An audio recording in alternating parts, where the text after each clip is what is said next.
Olá, irmãos, a paz do Senhor Jesus, tudo bem com vocês? Para vocês que não me conhecem ainda, eu sou o Luiz do canal Reino Eterno. Sejam bem-vindos no meu canal e eu espero que vocês possam assistir os estudos que eu estou fazendo sobre a vinda do Senhor Jesus. Nesse vídeo eu quero deixar uma pergunta interessante para os irmãos pré-tribulacionistas.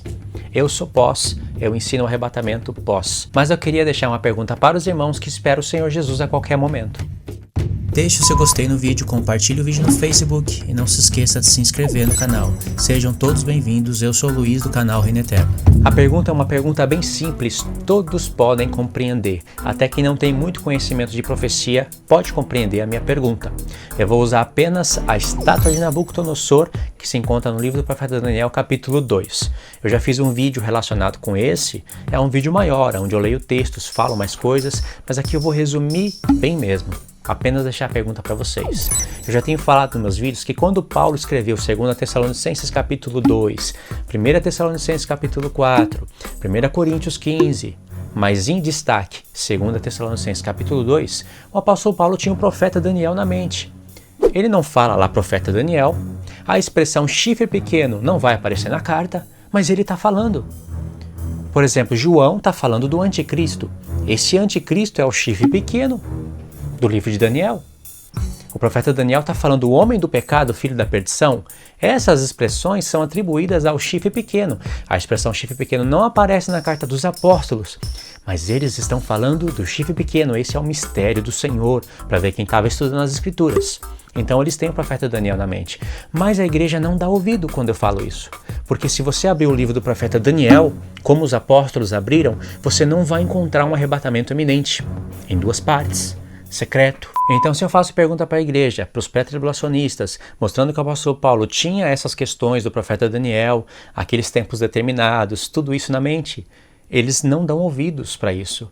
Eles correm para outros textos e eles estudam o Novo Testamento só com as cartas de Paulo. É verdade ou não é? Quando você estuda o arrebatamento da igreja, geralmente se usa somente as cartas de Paulo e ainda com uma super edição. Corta aqui, corta lá, junta aqui, junta lá, descarta aqui, descarta lá e vira uma edição. Só que essa edição gera uma contradição. Essas edições geram contradições. Eu vou mostrar para vocês o porquê. Segundo o que o Espírito Santo revelou para o profeta Daniel, a pedra bate nos pés da estátua e somente quando a pedra bate nos pés da estátua, toda a estátua se quebra, vira pó e o vento leva tudo. Essa pedra é a vinda de Cristo. Tanto é que esse episódio está em paralelo com o capítulo 7, onde fala dos animais. Ok? Não vou falar dos animais agora para não complicar a pergunta e o vídeo. Mas a pergunta é o seguinte: em que ponto da estátua você acha que o apóstolo Paulo se localizava? Na cabeça? Nos peitos? Na parte de bronze? Ou nas pernas da estátua? Nas pernas. Só que no tempo de Paulo não tinha duas pernas. Tinha apenas uma, era a Roma Ocidental. A nova Roma, Roma Oriental, ainda não existia, não tinha Constantinopla, não tinha Constantino, não tinha nada. Era apenas Roma Ocidental. Mas o apóstolo Paulo olhava para o profeta Daniel, sabia que se encontrava na Era do Ferro, na época das pernas de ferro, mas ele não enxergava duas pernas. Luiz, e o que isso tem a ver com o arrebatamento da igreja? Tem tudo a ver. Sabe por que tem a ver? Porque se o apóstolo Paulo se encontrava na parte de ferro da estátua, olhando para as pernas, ele sabia que Roma tinha que se dividir, porque ele tem inteligência suficiente para entender que haveria de se dividir o reino, porque quando chega na parte dos pés, ele iria estar lendo. Os pés de barro misturado com ferro será um reino dividido, e os pés provêm das pernas, certo? Agora presta atenção, se o apóstolo Paulo ensinava o arrebatamento iminente para a igreja na sua própria época, e você sabe disso, nenhum pré-tribulacionista pode negar isso. Se a igreja fosse arrebatada a qualquer momento, naquela época, o mundo daquela época, tanto de ímpio, teriam apenas 7 anos para formar todo o pé da estátua, todas as pernas de ferro. O mundo teria apenas 7 anos para formar toda a parte dos pés, barro e ferro, para depois chegar nos dedos, são 10 reinos. Para depois disso se levantar o chifre pequeno. Para então o chifre pequeno fazer guerra contra 3.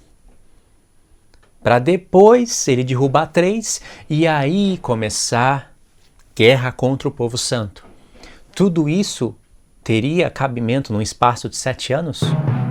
Não teria. Então o que detinha o anticristo não é o Espírito Santo.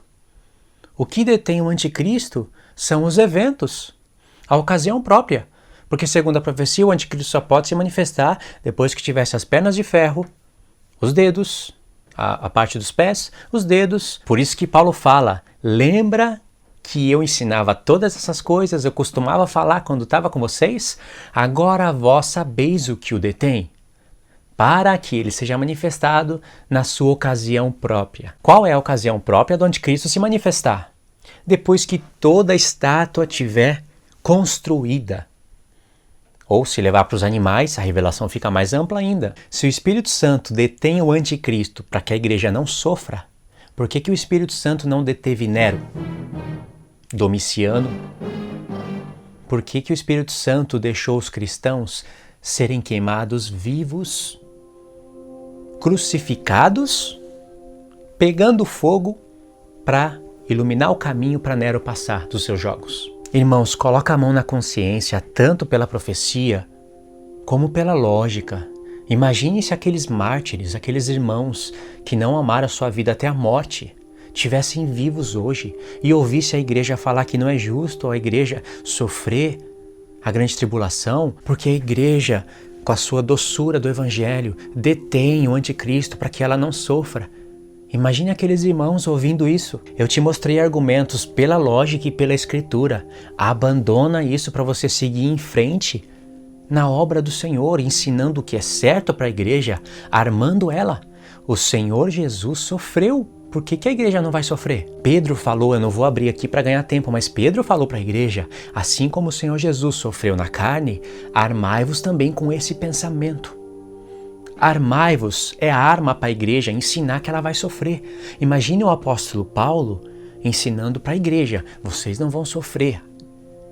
Ele falou, Deus nos livra da ira futura, mas ira futura na mente do apóstolo Paulo não tem nada a ver com ira futura na mente dos pré-tribulacionistas. Paulo falou para a igreja que eles iriam sofrer, já estavam sofrendo, mas imagine Paulo falando, vocês não vão sofrer, porque Deus vai fazer isso e aquilo, não vai permitir isso e aquilo. Aí vem Nero e devora os cristãos. Então, irmãos, a pergunta que eu vou deixar para ficar na mente de todos vocês, e eu queria que vocês, pré-tribulacionistas, se manifestassem e respondessem a pergunta do vídeo. Não adianta trazer 20 textos e não responder a pergunta. Como que o mundo iria se desdobrar em 7 anos? Pergunta para vocês, irmãos pré-tribulacionistas. Para os irmãos pós, guarda essa pergunta no coração para vocês refazerem para a igreja. Não para criar contenda, não para se engrandecer, mas para tentar fazer eles entenderem a verdade do evangelho e as coisas que hão de vir nesse mundo. Para os irmãos pós-tribulacionistas, guardem isso no coração para vocês refazerem essa pergunta para os irmãos pré. Não para se engrandecer, não para criar contenda nos grupos do WhatsApp, não para criar contenda em qualquer debate que vocês estiverem fazendo, mas para trazerem a verdade, fazer os irmãos enxergarem a verdade e poder enxergar as profecias. Tá bom? Deus abençoe a sua vida, pré-tribulacionista, pós, em nome do Senhor Jesus. Às vezes pode aparecer que eu sou arrogante, que eu me acho, mas não é assim não, irmãos. Quem me conhece sabe. Eu estou disposto a mudar a opinião e já mudei várias vezes, caso os argumentos que me apresentarem forem em concordância com a palavra, tá bom? Eu quero que vocês enxerguem a verdade. Ninguém aqui quer passar por grande tribulação, mas é o dono da sua própria casa que escolhe como ele vai fazer a limpeza na sua casa. Se o Senhor Jesus designou assim e vários profetas sofreram para nos deixar exemplo, é porque isso vai acontecer com a igreja. Então eu quero ensinar a verdade. Tudo bem, irmãos? Que o Senhor Jesus abençoe a sua vida. Eu queria que você seguisse a série do arrebatamento que eu estou fazendo. O link está na descrição. A gente se vê no próximo estudo. Deixe o seu gostei no vídeo, compartilhe o vídeo no Facebook e não se esqueça de se inscrever no canal. Sejam todos bem-vindos. Eu sou o Luiz do canal Reino Eterno.